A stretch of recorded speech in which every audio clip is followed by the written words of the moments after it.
Hey y'all, my name is Sarah and I am a film enthusiast. Welcome. So I like to make videos about running an online store. I have an online vintage and secondhand store called Hey Red Shop. Links will be in the description below if you're interested in checking that out. If not, I actually have a blog where I go into way more detail about movies that I liked, didn't like, or just want to rant about. Today, we're going to talk about Evil Dead Rise. I've seen The Evil Dead, and I've seen The Evil Dead 2. I've also seen Evil Dead, and now Evil Dead Rise. As far as the reboots go, Evil Dead is better than Evil Dead Rise, and you can fight me on that, but shot for shot, it's just better. Evil Dead Rise gives you that gross, gory, swooping camera shots that we love. We as people who love the cult classic, The Evil Dead, the weird comedy, like grotesque. I didn't get into the TV show so much. I just wasn't interested. But I have watched the movies so many times, including this last one, just to make sure that I wasn't tripping. Evil Dead Rise is about a spirit that is unleashed by a teenager, unwittingly released by a teenager in their apartment building in modern day Los Angeles, California. So first, we're at a cabin in the woods, because why wouldn't we? That'll annoy me a little bit because that's not where the story really starts.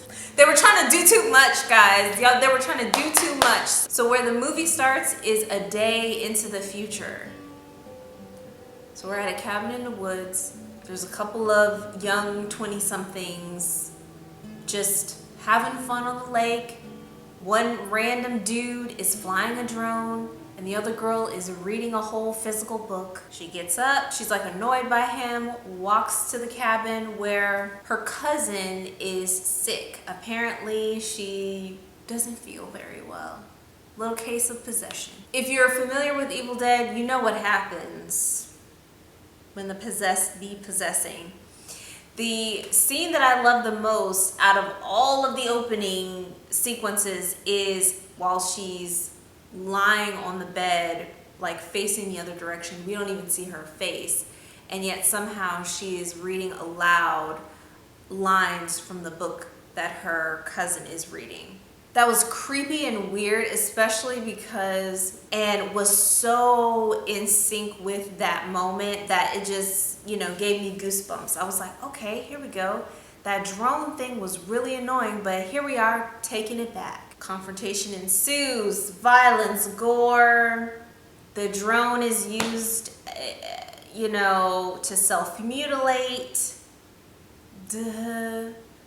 And then, we get the opening shot, which was great. Like that shot where the title came in, that was great. Why do we have to involve this drone at all? It could have just gone away. Gone away. I felt like it set a weird tone for the whole movie. Next thing you know, at what appears to be a rock concert backstage.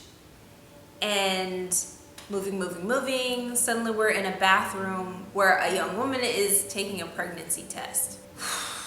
Sure, because we need to know what is bringing her into the story. And this event was the catalyst for her traveling back to the States, back to Los Angeles, California, to visit her sister and her sister's family. Now, granted, the first Evil Dead reboot started with this sort of stalking scene, but it set things up in such a better way, because at first you think that this person is a victim. She's stumbling through the woods, she's hurt clearly, and something is following her, something is stalking her.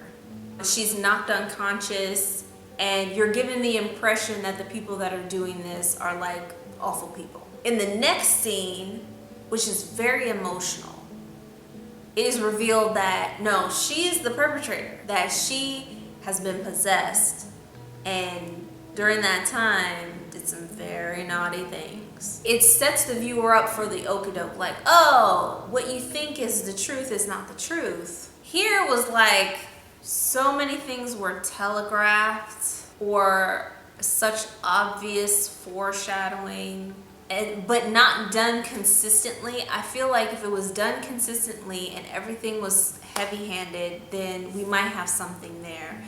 But some ideas came in subtly and some ideas came in like a hammer to the face.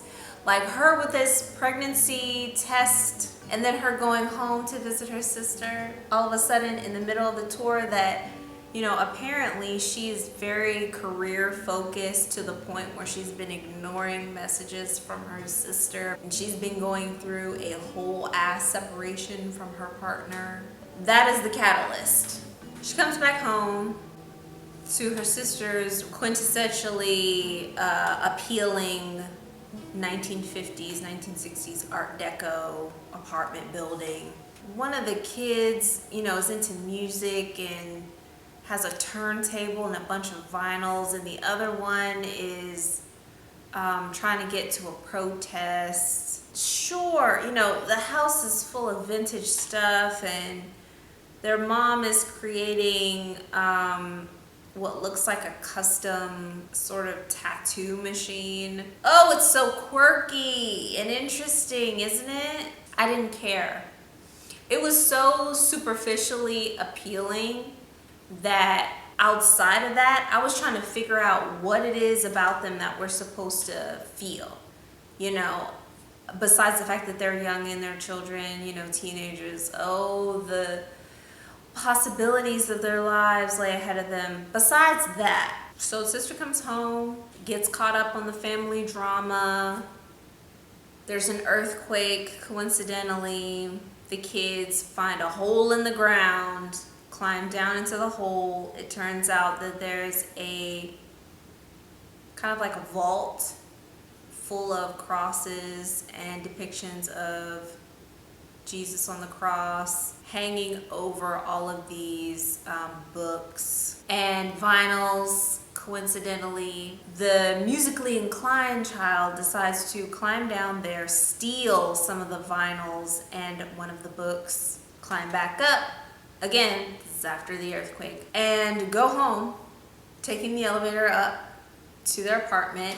This is set in Los Angeles, California, so some of their reactions to things are not what I would do, but I don't think that anybody tried to use their cell phone to call like emergency services afterwards. Nobody checked the stairwell until they needed the stairs, and that's when they found out that the stairs were gone. I am so very confused by some of the plot holes in this movie. Anyway, child plays record.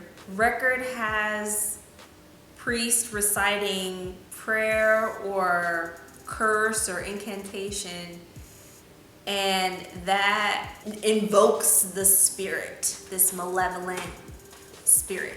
And they really tried to pull an okie doke and said there are one of 3 books of the dead or the damned. Like there's gonna be another movie. In another, 6 years, there's gonna be another movie that comes out? Sure. That was for our benefit. A lot of the decisions they made were definitely for the audience's benefit and not for the sake of the character or the story. You know, the mother ends up possessed in a horrible way. She goes back to the apartment. If you're familiar with the Evil Dead series, or even if you're not, you know, she goes home and appears to be acting strangely, and then just has a bunch of like symptoms of illness. Then she attacks her family and is not herself anymore. She's this demon. I will say some of the details and scenes that involve the possession were interesting and different. The actress that plays the mother character is already tall and thin, so they really emphasize through these different scenes how like lanky and long her body is. And that was like creepy and weird, and that was quite effective, like physically moving through the space the way she did. Going into the kitchen, preparing breakfast, like it's not the middle of the night, which is weird and creepy, and then her speaking and the story that she told. The possessions were weak. I don't know if it was because they're kids and we're like taking it easy on them, but in Evil Dead, one of them girls like cut her face off and like stabbed her other friend with a hypodermic needle in his face. A lot of blood, a lot of splashy gore, a lot of gross vomitus and similar things happening. So if you can't take it, don't watch it. I'm gonna warn you all right now, it's full of violence and gore and blood and guts. So if you can't handle it, do not watch this movie. The sister that's there is trying to protect the kids as best she can. Then comes a revelation that, oh, I played this creepy record where this priest said something, and right after that, this happened. It's all my fault. Sure. Never mind the fact that it's not entirely their fault because the blonde kid stopped before the prayer finished, which really should have been the end of it, but then it just started playing on its own. It used to just be that the book would just flip its own pages, but now it has the power to generate electrical equipment. Sure, you know, if you are not familiar at all with the story, havoc ensues, this thing attacks, the sister manages to lock her in the hallway, so she attacks all of the neighbors, and it kind of is like a speeded up version of what we would expect to happen if they were in the apartment with them, or if they for some reason got locked out of the apartment and we're all in the hallway together. You know, her neighbor having a shotgun in his apartment conveniently, shooting her with the shotgun, doesn't work, he gets taken. Her biting out that kid's eyeball, but him still being kind of alive and not managing to make it back into the apartment, taking out them other kids standing in the hallway like they don't see what's going on. Let's just move forward. Her manipulating her youngest, trying to get her to open the door. One of the details that I liked was when she would put on the mother voice, which is very soft and soothing and very familiar, even though she's covered in like blood and gore. And her using her voice to try to manipulate them. Her trying to get the youngest child familiar, I expected it. Let's move on.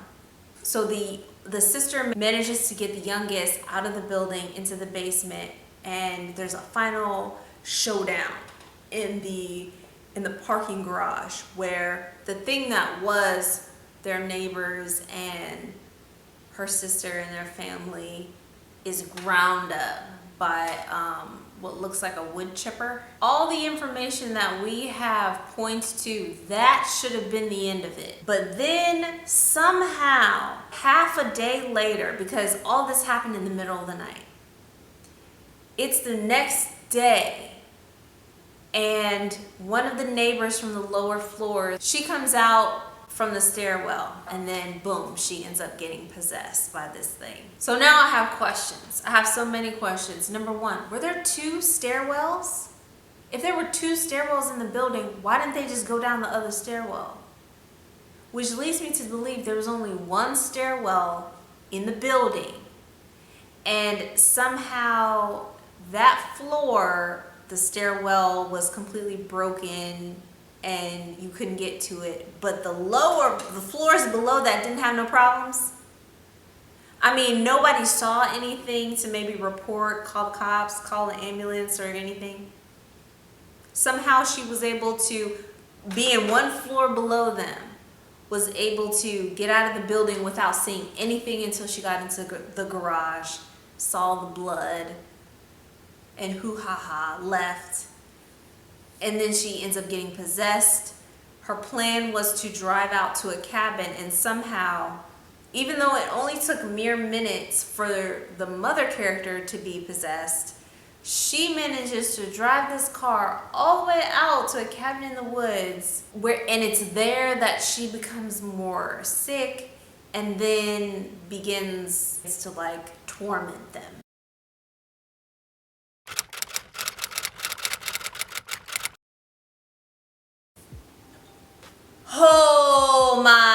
my. So many things were sour notes, I'll say, in this. And yes, I was comparing it to Evil Dead because it wasn't that long ago that it came out.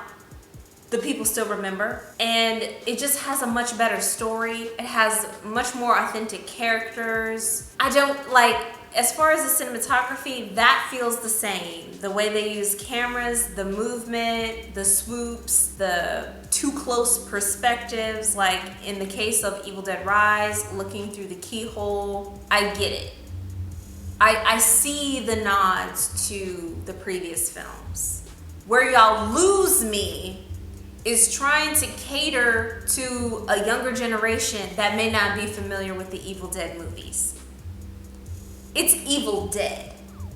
How dare you? It's a cult classic for a reason. So trying to like smash in all of these like details was so annoying. The drones. It's one thing to have drone shots because they had them in the previous film. In this one, we see the drone and it's being manned by one of the first characters that we see, some minor character. I was so annoyed by that and I was like, immediately I could see the direction that this is going in yet again, Megan. Evil Dead was not catering to a specific generation or have a bunch of pop culture references. The first reboot, I think, is set in the 80s or the 90s. Nobody has a cell phone, for example. All the cars are older, clothes, etc. So we think that it's set in a time that's similar to the first films, which is fine. Not identical, but close. In this version, it's set in modern day time, but everybody dresses like they're from the late 80s, early 90s. The cars they're driving, the clothes, the shoes, the accessories, all of it is very, very vintage, very retro, but set in modern day where they have cell phones and we live in a modern society. I was over it, I really was. I tried to get into it because there are so many really good scenes that kept me interested until the very end. I understand that reboots are not gonna be exactly like the previous films, but this is Evil Dead Rise. So there are certain things that I expect to be consistent across the series. So her, like, I forget which character, they're all interchangeable. The girl, the older girl with the dark hair, her like flying around with this sheet on reminded me of the older films, but was really out of place here. Her crawling up that wall above the bathtub and then falling into it, that was great. Like the angles that they shot it from, great. They didn't need the glass to crack, that was extra, but they always do that in these kinds of movies. When somebody screams or like makes a like piercing noise, glass always cracks or breaks, sure. The elevator fills with blood and her and the youngest child end up trapped in it. It falls, breaks open, all the blood rushes out, and she wakes up the little girl and she says, "Am I dead?" That was funny and weird and unexpected, but also like, that's a legit question to ask right now. See, now I just have continuity questions.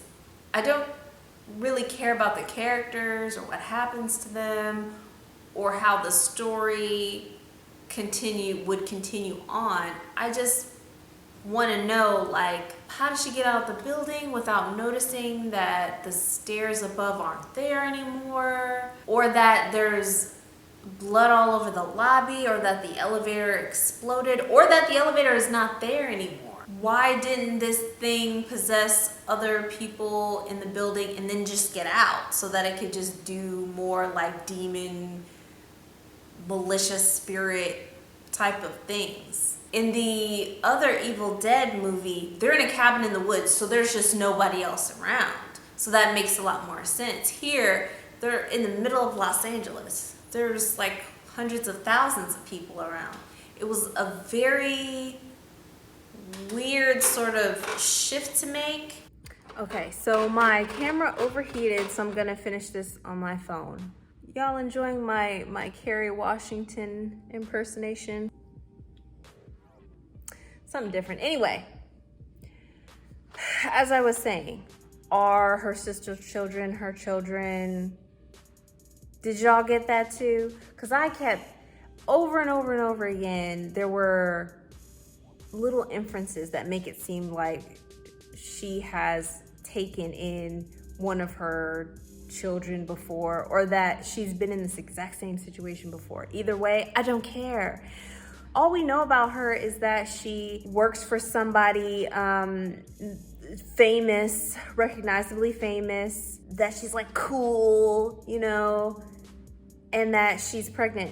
In the other movies, one of the friends was a nurse, one of the friends was a science teacher, the brother was a mechanic, like the sister was addicted to drugs, and their mom was like really abusive to them as children. There's a lot of emotion, you know, and the brother was estranged from the friends for a long time. A lot of emotion from all these different angles. Here, there just seem to be too many things smooshed together. Also, like I said before, felt like the possessions were light. In that other movie, that girl lost a hand. She ripped her own hand off to escape. Just felt like the character development in the story could have used a little work. Like the allusions to their mom being abusive or a neglectful parent wasn't enough. Like there was just more in the other film. And for a remake, I was very impressed by Evil Dead. This one, I felt like it was just trying to do too much. Just trying to do too much. Strayed too far from the Evil Dead that we know and are, you know, fans of for a reason. So overall, would I recommend it? Sure. I would give it a 3 out of 5. I would recommend it, especially if you're interested in Evil Dead, you know, the story and all that. Was that everything? I think that was everything I wanted to say. Please let me know what you thought about this movie. So thank you so much for spending your time here with me today. I really appreciate it, and I'll see you guys next time.